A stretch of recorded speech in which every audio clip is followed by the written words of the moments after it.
Nick and Katron, the way they have been producing, and specifically Katron kind of stepping up here the last few matchups in the postseason, how does it change the ceiling for this offense when you guys put a game plan together and the opponent has to deal with you've put on film?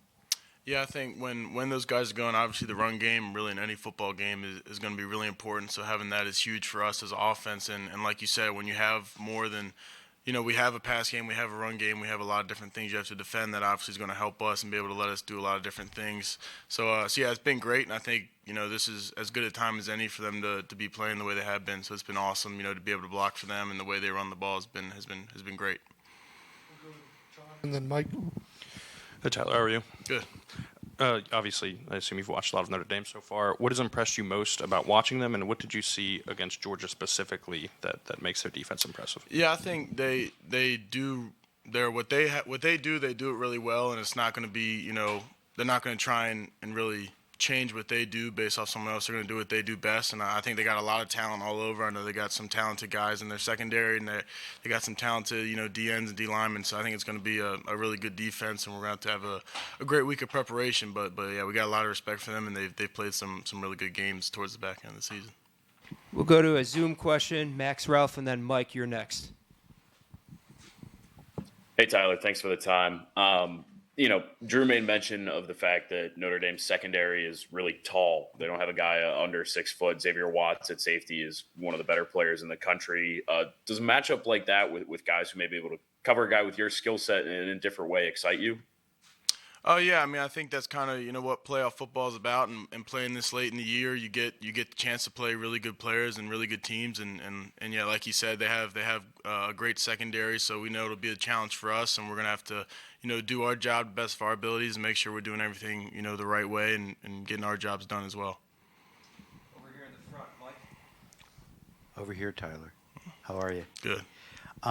The growth of Drew, what have you seen in his time here, and how has it happened, and what does he do best these days?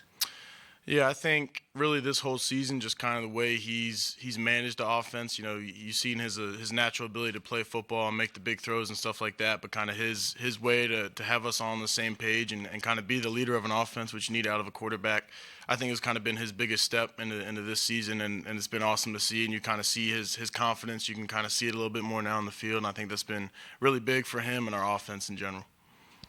We'll stay on Zoom. Devin Jackson, Philadelphia Inquirer. Hey, Tyler, thanks for the time. Wanted to ask, obviously you spend time blocking with offensive linemen. Wanted to ask about Drew Shelton, his development, and being a guy that's come in and replaced Olu, who's gone off to the NFL. Yeah, I think Drew's biggest thing when he came in was his athletic ability, and he's kind of been able to keep that. Obviously, he had to put on some weight, but I think the job he's done at keeping what was his best attribute was the athleticness, and then being able to put that weight on, I think has been really good for him. Obviously, being able to move at left tackle, there's some of the best athletes in the world, the guys that can really play left tackle, and he's one of them. So just having a guy like that, obviously replacing Olu is hard to do, but he's been a really great left tackle for us, and he's a great teammate and a great friend. So it's been awesome to kind of see him do well this year. We'll stay on Zoom. John Petishnock. Tyler, this has been quite the season for Penn State football. 13 wins in a season for the first time in program history. You look at the games you've played and now going to the Orange Bowl. Beyond competing for a national championship, have you allowed yourself to just stop and think about kind of the time and place that you guys have Penn State football in right now? Yeah, I think honestly, when you're in the moment, it's hard to kind of look around and enjoy it. But I think it'll definitely be, when the season is over, kind of looking back at it and being proud of it and kind of proud of what this team was able to do will definitely be something that won't be hard to do. But there is moments where you're kind of, right when you run out of the tunnel or when you come out for warm-ups before it's in the actual game, you can kind of look around and enjoy it. But it is pretty fast-paced, and there's a lot going on because when you do win, it's pretty much right into the next week, and you got to start getting ready for the next opponent. So it's been fast, but it's been a lot of fun. Let's go to Adam Rittenberg, ESPN.com.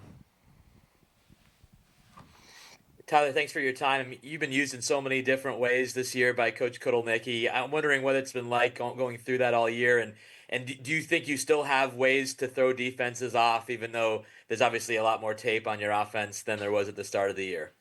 Yeah, I mean, I think there's always probably somehow he's going to come up with another wrinkle to put in our offense. But I think also at this point of the season, doing what we do best and having our bread and butter is a big deal. And I think we've kind of had that going with our run game. Getting that going has been really good for us. So really having little tweaks here and there is important, but also being able to trust what your offense does best, I think is huge in these later games in the season. Let's go to Mason Smith, York Daily Record. Hey, Tyler, thanks for your time. I know Coach Franklin talked earlier about the underrated play and the growth of the wide receiver room. Obviously, there's a huge point of contention with that.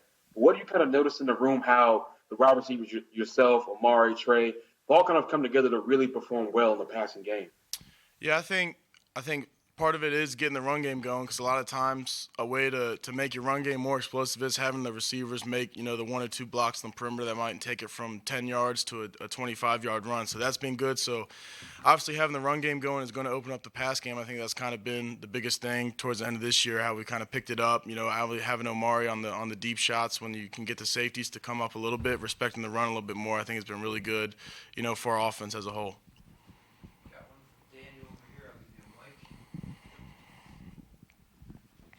Tyler, you mentioned having Omari and hitting some of those deep shots. I mean, how much does that change opposing defenses when you are able to hit on a couple of those early, like we saw against Boise State?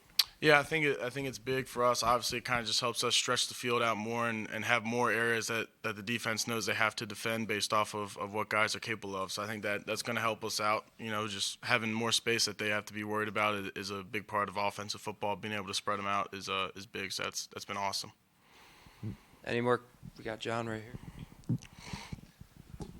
Tyler, how have you seen Amari grow off the field since he got here? Yeah, I think he's been a similar guy. He's kind of a laid back guy. He's not, he might not notice when he walks in the room. He's not gonna. Yeah. See, I didn't even notice him standing in the room over here. But yeah, he's been awesome. He's kind of been the same guy even through the ups and downs. So it's been fun to kind of see him pick it up and get some recognition towards the end of the year. But yeah, that's a prime example of it right there. Got 2 more, Tyler and then T-Frank. Tyler, James a little while ago told us that Nick has a decision to make about his future. He says they hope he's back in 2025, but if he moves on, they're going to do the best they can to get him drafted as high as possible. You had a similar decision last year, last December. What was the feedback like from Penn State when you're working your way through that? And ultimately, how did they fulfill some of the promises or some of the path that they laid out for you last winter this year? Yeah, I think when I was in that situation, it wasn't necessarily them trying to pull me away from one decision or the other. It was just them giving their side of the story, and then they'd also show me all the benefits if I decided to make a different decision than I did. So I think that's kind of what they do well. Is it's not we don't want you to do this. It's more this is what this would look like. This is what this would look like, and it's really up to that person and what's best for them to make the decision. But yeah, I mean they've been great, and I think. There's no right answer in those situations for a lot of guys, and I feel like I was kind of in a similar situation where it would have been good if I decided to leave or good if I came back. So it's really up to the person, but they're great with it, and they're going to take care of you either way. So it's been good. Tyler, how you doing? Good. PFF says that you've caught 61% of your contested catches this year, which is a really impressive number. And I always think back to, I think it was your first touchdown against Rutgers back in 2021. It just seems like it's been a natural skill for you throughout the years. So how do you develop something like that? And what do you credit to in that moment of having to make a catch with somebody, right there on top of you when you're trying to do it? I'd say kind of the natural part of it, I would give credit to the playing multiple sports and playing basketball and baseball as well as football, kind of having different hand-eye coordinations with different types of catches, basketball going up where it's a rebound, alley-oop, stuff like that. And I think a big part of it also goes to the way we practice in the situation. Coach Franklin puts us in during practice where we got one-on-one red zone reps in front of the whole team and everybody's watching and you got to go up and make a play and in front of everybody. It's probably more nerve-wracking doing it in there amongst your peers than when you're in a stadium filled with a bunch of people. So I think that kind of is a credit to him and the way he runs our program and kind of how we go after each other every day in practice. Thanks, Tyler. Thank you. Thanks,